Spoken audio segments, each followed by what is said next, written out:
Welcome in TV 15 education Zeeshan GK class 1 chapter 3। इसे detail में समझते हैं। नमस्कार। आज के इस दिलचस्प विश्लेषण में एक बहुत ही खास एजुकेशनल वर्कशीट पर चर्चा की जाएगी। ये कोई साधारण कागज का टुकड़ा नहीं है, बल्कि प्रकृति और भाषा को आपस में जोड़ने का एक बड़ा ही मजेदार तरीका है। इसे खास तौर पर फूलों के नाम और उनसे जुड़ी शब्दावली को बड़ी आसानी से सिखाने के लिए डिजाइन किया गया है। चलिए बिना किसी देरी के इसे डिकोड करना शुरू करते हैं। लेकिन सीधे नामों की लिस्ट पर जाने से पहले जरा इस एक मजेदार सवाल पर गौर करते हैं। वो ऐसा कौन सा जाना माना फूल है जो हमेशा सूरज की तरफ मुड़ता है? आज के इस पूरे विश्लेषण में इस खास और यूनिवर्सल बोटैनिकल ट्रेट को बहुत ही प्रमुखता से दिखाया गया है। इसका सही जवाब आगे खुद ब खुद सामने आ जाएगा। तो चलिए इस मूल दस्तावेज यानी पाठ 3 फूलों की पहचान पर करीब से नजर डालते हैं। ये एक बेहद ही आकर्षक वर्कशीट है। इसमें सिर्फ रटने वाला काम नहीं है, बल्कि विजुअल हिंट्स और खाली स्थान भरने वाली पहेलियों का बेहतरीन इस्तेमाल किया गया है।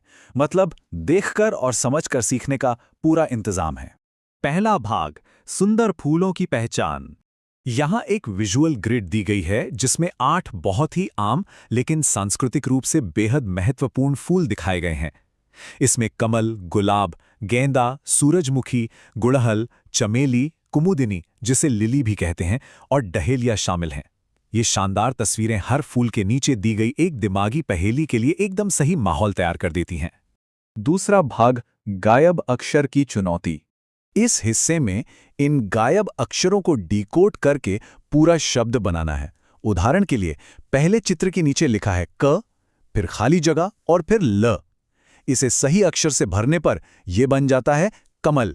ये इस बात का बेहतरीन उदाहरण है कि कैसे किसी तस्वीर की याददाश्त सीधे भाषा और अक्षरों को पहचानने में मदद करती है।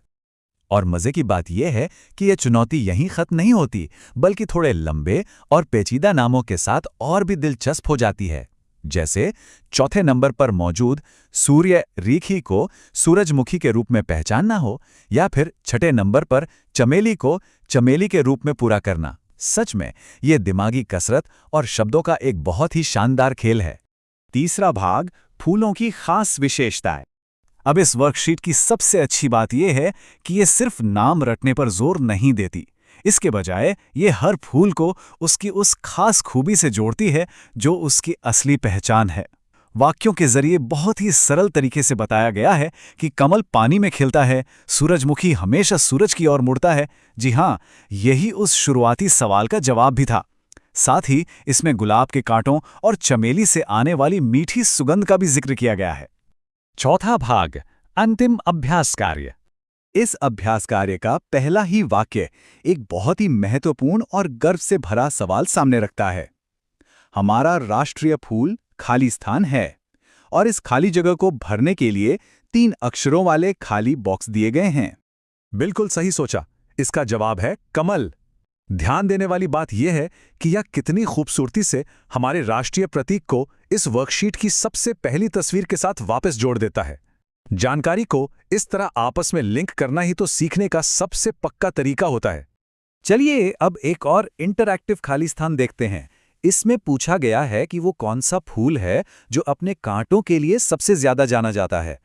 खाली स्थान के फूल में कांटे होते हैं।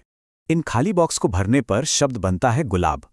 ये छोटा सा अभ्यास दूसरे नंबर के बॉक्स में दिए गए उस खूबसूरत लाल गुलाब की तस्वीर को उसकी असली भौतिक पहचान के साथ बेहतरीन तरीके से जोड़ देता है, यानी वो कांटे जिनसे हमेशा बचकर रहना चाहिए। तो कुल मिलाकर सबसे अहम बात यह है कि शिक्षा सिर्फ शब्दों को पढ़ने तक सीमित नहीं है, बल्कि उन्हें समझने और आपस में जोड़ने में है। इन भाषाई और वानस्पतिक पहेलियों को समझने के बाद एक सवाल तो मन में आता ही है, इन 8 खूबसूरत फूलों में से ऐसा कौन सा फूल है जो सबसे गहरी छाप छोड़ता है? क्या वो सूरजमुखी का सूरज के प्रति अनूठा लगाव है, या फिर गुलाब की वो खूबी कि कांटों के बीच रहकर भी वो इतना खूबसूरत दिखता है? इस पर जरूर विचार किया जाना चाहिए। ज्ञान की इस रोमांचक खोज को ऐसे ही जारी रखा जाए। टीवी 15 एजुकेशन देखते रहिए और आगे बढ़ते रहिए।